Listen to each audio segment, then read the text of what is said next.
Baik, bismillahirrahmanirrahim. Assalamualaikum warahmatullahi wabarakatuh. Video ini menjadi penghujung pada pertemuan pemrograman mobile. Kita ada di bab terakhir yaitu bab 14, Deployment and EAS.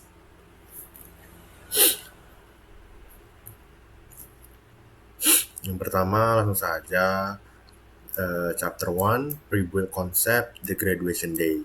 Selama proses belajar dan pengembangan awal, kita sangat dimanjakan oleh kemudahan Expogo. Aplikasi ini ibarat sepeda roda 3 yang aman dan stabil. Kita bisa langsung mengayuh tanpa takut jatuh karena semua konfigurasi natif sudah disiapkan oleh tim Expo. Namun, saat kita ingin merilis aplikasi ke publik atau menggunakan pustaka natif khusus yang tidak didukung Expogo, seperti Bluetooth Low Energy atau pembayaran in-app, kita harus lulus dari sepeda roda 3 ini. Kita memasuki fase yang disebut pre-build, di mana kita beralih dari lingkungan sandbox yang terbatas menuju lingkungan development build yang penuh kuasa. Ini adalah momen di mana kodemu bertransformasi dari sekedar script JavaScript menjadi aplikasi natif Android dan iOS yang sesungguhnya siap untuk berdiri sendiri. Dulu, proses ini disebut ejecting, sebuah istilah yang menakutkan karena bersifat satu arah dan permanen. Saat kamu melakukan eject, Expo akan memuntahkan ribuan baris kode natif, folder Android dan iOS ke dalam proyekmu, dan kamu harus merawatnya sendiri selamanya.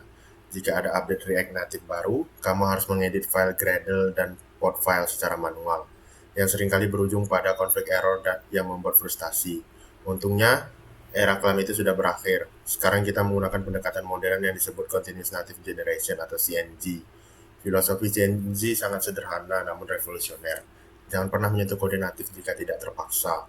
Dalam pendekatan ini, folder Android dan iOS dianggap sebagai folder sampah atau disposable, yang bisa dihapus dan dibuat ulang kapan saja.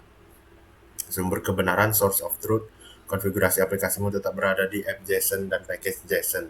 Ketika kamu menjalankan perintah npx expo pre-build, Expo akan membaca konfigurasimu dan secara otomatis mengenerate folder natif yang segar dan terkonfigurasi dengan sempurna. Ini menjaga proyekmu tetap bersih, ringan, dan mudah diperbarui karena kamu tidak perlu memelihara kode yang natif yang rumit secara manual. Transisi ke development build juga mengubah cara kita menjalankan aplikasi di emulator atau HP fisik. Kita tidak lagi membuka aplikasi Expogo yang berwarna putih, melainkan kita menginstal versi khusus dari aplikasi kita sendiri yang memiliki kemampuan debugging. Aplikasi ini yang sering disebut Expo Dev Client bertindak sebagai wadah custom yang berisi semua pustaka natif yang spesifik untuk proyekmu. Dengan menggunakan Dev Client, kamu mendapatkan kebebasan penuh layaknya pengembangan natif murni, tetapi tetap menikmati pengalaman pengembangan JavaScript yang cepat atau fast refresh dan nyaman. Penting untuk dicatat bahwa penggunaan CNG sangat bergantung pada config plugin. Jika kamu menginstal pustaka yang membutuhkan izin kamera, kamu tidak perlu mengedit Android manifest.xml secara manual. Sebaliknya, pustaka tersebut biasanya menyediakan plugin yang akan menyuntikkan izin tersebut secara otomatis saat proses pre-build. Ekosistem ini membuat integrasi fitur natif menjadi sangat modular dan aman. Kamu bisa menambahkan atau menghapus fitur natif semudah menambahkan baris di konfigurasi JSON dan membiarkan mesin CNG melakukan pekerjaan kotornya. Jadi, jangan takut untuk meninggalkan kenyamanan Expogo. Langkah ini adalah tanda bahwa aplikasimu sudah dewasa dan siap menghadapi dunia nyata. Prebuild bukan lagi momok yang menakutkan, melainkan standar industri untuk menjaga kesehatan proyek jangka panjang. Dengan CNG, kita mendapatkan kekuatan natif tanpa beban pemeliharaan natif. Ini adalah keseimbangan yang sempurna yang didambakan oleh setiap mobile engineer modern. 2. App icon dan splash screen, dress to impress. Sebagus apapun kode di balik layar, pengguna akan menilai bukumu dari sampulnya. Dan dalam konteks aplikasi mobile, sampul itu adalah app icon dan splash screen. Icon aplikasi adalah elemen visual pertama yang dilihat pengguna di toko aplikasi di layar beranda mereka. Icon yang buram, tidak proporsional, atau terlihat amatir akan menurunkan kepercayaan pengguna secara instan sebelum mereka bahkan membuka aplikasimu. Di React Native dengan Expo, kita tidak perlu membuat 20 ukuran icon berbeda secara manual untuk setiap jenis iPhone dan Android.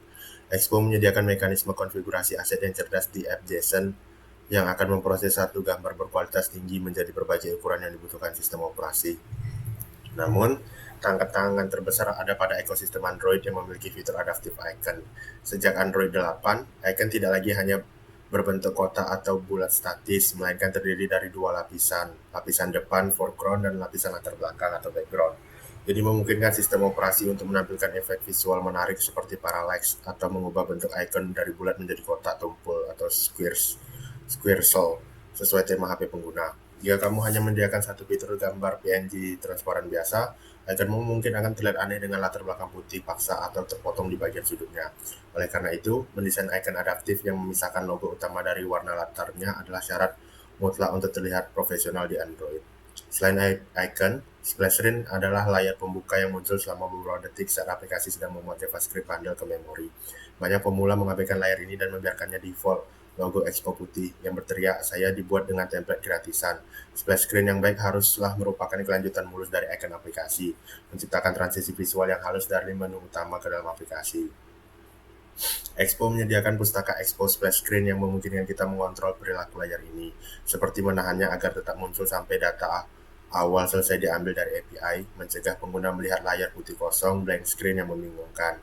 Konfigurasi seperti resize mode pada splash screen juga sangat krusial karena variasi rasio layar HP yang gila-gilaan, mulai dari HP kotak lama hingga HP layar lipat yang sangat panjang. Mode konten akan memastikan logomu terlihat utuh tetapi mungkin menyisakan ruang kosong di pinggir, sedangkan mode cover akan memenuhi seluruh layar tetapi beresiko memotong bagian tepi logomu. Strategi desain terbaik adalah membuat logo splash screen yang memiliki ruang aman atau safe space yang cukup luas di sekelilingnya. Jangan menaruh teks penting di pinggir gambar splash screen, karena hampir pasti akan terpotong di beberapa perangkat. Jangan lupa juga tentang dark mode. Aplikasi modern diharapkan bisa menyesuaikan diri dengan preferensi tema sistem pengguna. Expo memungkinkan kita mengonfigurasi icon dan splash screen yang berbeda untuk mode gelap. Bayangkan betapa silau dan kagetnya pengguna yang membuka HP di kamar gelap, lalu dihantam oleh splash screen berlatar putih terang dari aplikasimu. Menyediakan aset alternatif yang ramah mata bukan hanya soal estetika, tapi soal empati terhadap pengalaman pengguna. Detail-detail kecil inilah yang membedakan aplikasi tugas kuliah dengan aplikasi yang layak rilis di pasar. Mengelola aset visual ini mungkin terasa seperti pekerjaan desainer, bukan programmer. Namun sebagai full stack mobile developer, kamu bertanggung jawab atas produk akhir yang utuh. Pastikan aset gambarmu dioptimisasi atau dikompresi agar tidak membeludakkan ukuran aplikasi. Gunakan format PNG atau SVG yang tajam. Ingat, icon aplikasi adalah satu-satunya elemen yang akan pengguna lihat setiap hari di layar HP mereka. Pastikan itu adalah sesuatu yang enak dipandang. 3. EAS build the core factory. Setelah kode selesai dan aset siap, factory. Setelah kode selesai dan aset siap, tiba saatnya untuk mengubah kumpulan teks JavaScript ini menjadi file binary yang bisa diinstal. Untuk dulu, proses kompilasi atau build ini membutuhkan komputer dengan spesifikasi dewa. Untuk membuild aplikasi iOS, kamu wajib memiliki komputer Mac. Pengguna Windows dan Linux hanya bisa gigit jari atau meminjam laptop teman. Masalah ini dipecahkan oleh EAS Build atau Expo Application Service, sebuah layanan CI or CD berbasis A1. Anggaplah EAS Build sebagai public cloud di mana kamu mengirimkan cetak biru atau kode aplikasimu dan server kuat milik Expo yang akan merakitnya menjadi aplikasi jadi. Keunggulan utama EAS Build adalah ia mendemokratisasi pengembangan iOS. Kamu bisa menulis kode di laptop Windows murah seharga 5 jutaan, mengirim perintah build ke EAS, dan menerima file .ipa yang valid untuk diunggah ke Apple App Store. Kamu tidak perlu membeli MacBook seharga 20 juta hanya untuk merilis aplikasi. Inilah game changer bagi mahasiswa dan pengembang independen di negara berkembang.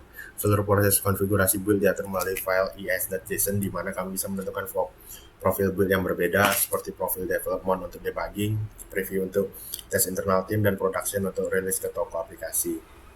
ES Build juga menangani kerumitan kode sign-in atau penanda tanganan kode digital. Agar aplikasi bisa diinstal di HP Android atau iOS, aplikasi tersebut harus bisa ditandatangani dengan sertifikat kriptografi yang valid atau keystore atau provisioning profile. Mengelola sertifikat ini secara manual adalah salah satu proses yang paling membingungkan dan rawan error dalam sejarah pengembangan software. EAS Build menawarkan opsi manage credential di mana Expo akan membuatkan, menyimpan, dan mengelola semua sertifikasi keamanan itu untuk secara otomatis. Kamu tidak perlu lagi pusing memikirkan sertifikat authority atau private key yang hilang. Expo menjaganya di brankas awan yang aman. Selain itu, EAS Build mendukung konsep internal distribution yang sangat memudahkan proses pengujian. Alih-alih mendaftarkan tester lewat Google Play Console atau Test Flight yang prosesnya lama dan ribet, kamu bisa membuat build khusus yang bisa langsung diunduh dan diinstal oleh timmu lewat tautan URL atau QR Code. Fitur ini mempercepat siklus umpan balik atau feedback loop. Tim QA atau dosen pembimbingmu bisa mencoba aplikasi versi terbaru dalam hitungan menit setelah kamu melakukan push code.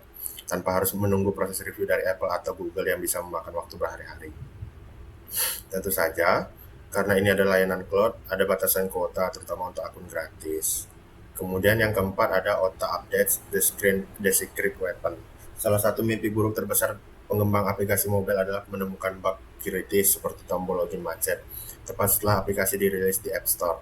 Untuk memperbaikinya dengan cara tradisional, kamu harus membetulkan kode melakukan build ulang 30 menit, upload ke store, dan menunggu proses review dari Apple atau Google yang bisa memakan waktu 1 hingga 3 hari. Selama waktu tunggu itu, pengguna terus marah dan memberikan rating bintang 1. Istilah OTA, Over the Air Updates atau IAS Update, hadir sebagai senjata rahasia. Fitur ini memungkinkan kita mengirim perbaikan kode JavaScript dan aset gambar font langsung ke aplikasi pengguna, melewati antrian review store sepenuhnya. Mekanisme ini bekerja karena arsitektur React Native yang unik. Aplikasi React Native pada dasarnya terdiri dari dua bagian, cangkang natif dan isi JavaScript. Aturan App Store melarang kita merubah cangkang natif tanpa review, tetapi mereka mengizinkan kita memperbarui isi JavaScript selama tidak mengubah tujuan utama aplikasi secara drastis. Saat pengguna membuka aplikasimu, aplikasi akan mengecek ke server IIS apakah ada bundle JS yang lebih baru. Jika ada, aplikasi akan mengunduh update tersebut di latar belakang dan menerapkannya pada saat aplikasi dibuka berikutnya. Rasanya seperti merefresh halaman web tetapi di dalam aplikasi natif. EAS update menggunakan konsep channel atau saluran untuk mengelola distribusi. Kami bisa memiliki saluran production untuk pengguna umum, staging untuk tester, dan preview untuk tim internal. Kamu bisa mengirim update fitur baru ke saluran staging terlebih dahulu untuk memastikan semuanya aman, lalu mempromosikan update tersebut ke saluran production dengan satu perintah CLI. Ini memberikan fleksibilitas luar biasa dalam manajemen rilis. Kamu bisa melakukan A/B testing atau perbaikan cepat hotfix dengan resiko minimal. Namun ada satu aturan emas yang tidak boleh dilanggar. OTA update tidak bisa mengubah kode natif. Jika kamu memudahkan pustaka baru yang mengubah folder Android atau iOS, misalnya menambahkan SDK kamera baru atau mengubah icon aplikasi, kamu wajib melakukan build ulang dan submit ke store secara manual. OTA hanya bekerja untuk perubahan di sisi JavaScript, CSS, dan aset gambar. Mencoba mengirim update yang membutuhkan perubahan natif lewat OTA akan menyebabkan aplikasi pengguna crash karena kode JS mencoba memanggil fungsi natif yang belum ada di cangkang natif lama mereka. IIS update juga cerdas dalam hal efisiensi bandwidth. Ia menggunakan algoritma diferensial, yang berarti ia hanya mengunduh bagian kode yang berubah saja, bukan mengunduh ulang seluruh aplikasi. Ini sangat penting untuk pengguna dengan kuota internet terbatas. Selain itu, terjadi kesalahan pada update baru, misalnya malah bikin error baru. Kamu bisa melakukan rollback atau membatalkan update tersebut dari dashboard EAS secara instan. Aplikasi pengguna akan kembali ke versi sebelumnya yang stabil dalam hitungan detik. Kemampuan untuk membatalkan kesalahan ini memberikan ketenangan pikiran yang luar biasa bagi developer. Singkatnya, OTA update mengubah dinamika rilis aplikasi mobile menjadi lebih mirip dengan web. Kita bisa bergerak cepat, memperbaiki kesalahan seketika, dan terus meningkatkan produk tanpa terhambat birokrasi store. Namun kekuatan ini harus digunakan dengan bijak. Jangan gunakan OTA untuk mengubah fitur secara diam-diam yang melanggar privasi pengguna, karena itu akan membuat akun developermu diblokir oleh Apple atau Google. Gunakanlah untuk menjaga kualitas dan stabilitas aplikasi demi kepuasan pengguna. 5. Monitoring and Analytics the Black Box. Setelah aplikasi dirilis ke publik, banyak developer pemula yang merasa tugasnya sudah selesai. Padahal justru disinilah fase terpenting dimulai. Saat aplikasi berjalan di ribuan perangkat dengan kondisi sinyal, baterai, dan versi OS yang berbeda-beda, hal-hal aneh pasti akan terjadi. Aplikasi yang berjalan lancar di emulator mungkin tiba-tiba crash di HP Samsung J2 milik pengguna di daerah terpencil. Tanpa alat pemantauan, kita buta. Kita tidak tahu bahwa aplikasi kita rusak, kecuali ada pengguna yang berbaik hati mengirim email komplain yang jarang terjadi. Biasanya mereka langsung uninstall. Kita membutuhkan kotak hitam atau black box seperti di pesawat terbang yang merekam segala kejadian sebelum kecelakaan terjadi. Alat standar industri untuk tugas ini adalah Sentry. Sentry bukan sekedar pencatatan error biasa, ia tergenerasi dalam dengan React Native untuk memberikan laporan crash yang detail. Saat aplikasi error, Sentry tidak hanya memberitahu error null pointer exception, tetapi juga memberitahu kita error terjadi di layar login, baris ke-45. Pada HP Xiaomi Redmi 9, baterai tinggal 15%, sinyal Wi-Fi lemah, dan ini adalah langkah-langkah yang dilakukan pengguna sebelum error terjadi. Klik tombol A, klik teks, klik submit. Konteks atau jejak rekam atau breadcrumbs ini sangat tak ternilai harganya untuk proses debugging. Kita bisa merekonstruksi kejadian error tersebut di laptop kita dan memperbaikinya. Sentry juga menangani masalah source map. Ingat bahwa kode yang berjalan di HP pengguna adalah kode yang sudah diminifikasi atau minified dan diacak-acak agar ukurannya kecil. Jika terjadi error, pesan error aslinya akan menunjuk ke bundle JS baris 1 kolom 50.000 yang sama sekali tidak bisa dibaca manusia. Sentry secara otomatis mengunggah peta kode atau source map saat kita melakukan build, sehingga laporan error masuk, Sentry bisa menerjemahkannya kembali ke kode asli yang kita tulis. Fitur ini menyelamatkan kita dari kebingungan mencari jarum di tumpukan jerami kode yang terkompresi. Selain pelacakan error atau error monitoring, kita juga perlu memperhatikan performance monitoring. Sentry bisa melacak seberapa lama waktu yang dibutuhkan aplikasi untuk terbuka atau cold start time, seberapa lambat transisi antar halaman, dan seberapa lama API merespon. Jika kita melihat di dashboard bahwa halaman daftar produk membutuhkan waktu 5 detik untuk dirender bagi 80% pengguna, kita tahu bahwa ada masalah performa yang harus dioptimasi. Mungkin perlu mengimplementasi flatlist yang lebih baik seperti di bab 9. Data performa ini membantu kita mengambil keputusan teknis berdasarkan fakta, bukan asumsi. Terakhir, aspek analitik menggunakan alat seperti Amplitude atau Google Analytics via Firebase membantu kita memahami perilaku pengguna. Fitur mana yang paling sering dipakai, di mana pengguna sering berhenti, apakah mereka menekan tombol beli tapi batal bayar. Data ini penting bukan untuk debugging kode, tapi untuk debugging bisnis dan desain UX. Sebagai developer, wawasan ini membantu kita memprioritaskan fitur mana yang harus dikembangkan selanjutnya. Jika tidak ada yang membuka halaman pengaturan, mungkin kita tidak perlu menghabiskan waktu seminggu untuk mempercantik halaman tersebut. Memasang alat monitoring seperti Sentry adalah bentuk tanggung jawab profesional. Ini menunjukkan bahwa kamu peduli dengan kualitas pengalaman pengguna bahkan setelah aplikasi meninggalkan file laptopmu. Siklus pengembang modern adalah kode, build, ship, monitor, fix, repeat. Tanpa fase monitor, siklus itu terputus. Dan kamu tidak akan pernah bisa membuat aplikasi yang benar-benar stabil dan sukses. Jadikan notifikasi Sentry sebagai sahabatmu yang jujur, yang memberitahumu saat ada yang salah sebelum bos atau dosenmu yang menemukannya. 6. Integrasi keislaman, the legacy we live. Sampailah kita di bab akhir bab 14 bukanlah lagi tentang menulis kode di kamar yang sunyi, melainkan tentang deployment, melepaskan karya kita ke dunia nyata untuk dipakai banyak orang. Saat tombol build ditekan dan aplikasi terbit di store, tanggung jawab kita berubah dari sekedar coder menjadi pembawa dampak. Deployment dan konsep amal jariah. Saat aplikasi kita dideploy, ia akan hidup di HP ribuan orang, bekerja 24 jam melayani pengguna bahkan saat kita tidur. Dalam Islam, ini adalah definisi teknis dari amal jariah atau dosa jariah. Barang siapa yang mencontohkan suatu jalan yang baik dalam Islam, maka ia memperoleh pahalanya dan orang-orang yang mengamalkannya. Dan barang siapa mencontohkan jalan yang buruk, maka ia menanggung dosanya. Setiap baris kode yang kamu deploy adalah investasi akhirat. Jika aplikasi memudahkan orang bersedekah, belajar, atau bekerja halal, pahalanya akan mengalir stream ke akun akhiratmu selamanya. Sebaliknya, jika aplikasi memfasilitasi maksiat, dosanya pun akan terus mengalir. Maka sebelum ship it, pastikan niat dan dampak aplikasimu lurus. 2. Auto update dan konsep taubat yang segera. Fitur over the air atau auto update memungkinkan kita memperbaiki bug fatal secara instan tanpa menunggu proses birokrasi store yang lama. Kita tidak membiarkan pengguna terjebak dalam kesalahan aplikasi berhari-hari. Sikap gerak cepat memperbaiki kesalahan ini sangat dicintai dalam Islam. Ini adalah esensi taubat. Manusia adalah tempatnya salah, tapi sebaik pendosa adalah yang segera bertaubat. Dan segeralah kamu kepada ampunan dari Tuhanmu. Quran Surah Al Imran ayat 133. Yang terakhir, monitoring Sentry dan mukarabah atau pengawasan. Kita memasang Sentry agar kita tahu jika aplikasi crash di tangan pengguna. Kita ingin tahu detailnya, kapan, di mana, kenapa. Kita tidak ingin buta terhadap kondisi ciptaan kita. Sebagaimana firman Allah dalam Quran Surah Al-Hadid ayat 4, dan dia bersama kamu di mana saja kamu berada. Dan Allah maha melihat apa yang kamu kerjakan. Kesadaran ini disebut muraqabah, merasa diawasi Allah. Jika kita tidak takut kepada crash dan mendapat rating buruk dari pengguna, seharusnya kita lebih takut jika hidup kita crash, melanggar syariat, dan mendapat penilaian buruk dari pencipta. Jadikan dashboard Sentry sebagai pengingat bahwa di akhirat nanti kita akan diperlihatkan seluruh log kehidupan kita untuk dipertanggungjawabkan. 6. Rangkuman. Yang pertama, pre-build NCNG lulus dari Expogo, Continuous Native Generation, dan Development Build. 2. App asset atau kesan pertama, Adaptive Icon dan Splash Screen. 3. EAS Build atau Public Cloud, demokratisasi dan manage kredensial. 4. Auto update senjata rahasia, JS bundle only dan batasan. 5. Monitoring dan Sentry kota hitam, crash reporting dan source map. Oke, saya rasa itu saja. Terima kasih. Mohon maaf apabila ada kesalahan dan kekhilafan. Saya tutup. Wabillahi taufiq wal hidayah. Assalamualaikum warahmatullahi wabarakatuh.